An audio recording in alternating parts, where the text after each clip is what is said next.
Everyone, this is Tim from YourSix Studios. Today in this video, I'm going to show you how to use your controller as a mouse on Steam.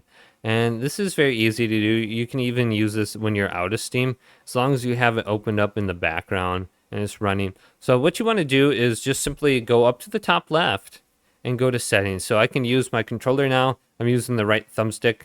I can go up here, select this, and go down to settings. And then I want to go on down to controller, and I'm using my controller right thumbstick right now completely. And you can see I'm pretty accurate with it. I'm moving up once you get it used to it.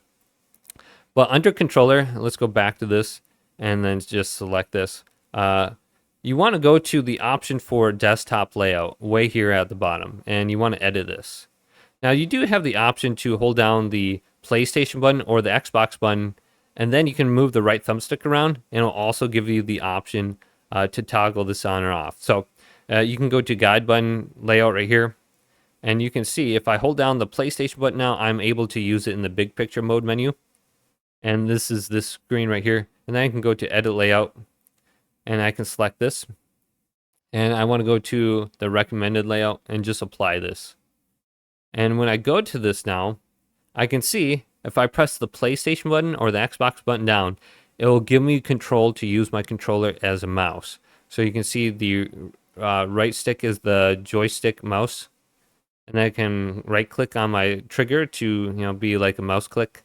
So you have to hold down the PlayStation button and able to control this, or the Xbox button, and then you can just start moving it. So it doesn't work if you don't hold it down. If you hold it down, then you can use your right thumbstick as a mouse. Now you can go to the desktop layout and apply a desktop layout, and anytime you're on the desktop, it'll always be a mouse, so you don't have to hold down the PlayStation button, if that makes any sense. Just apply the layout.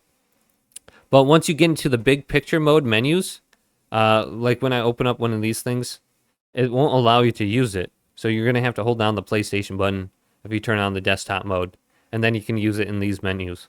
So a little bit of confusion, but it works. And then when you let go, it will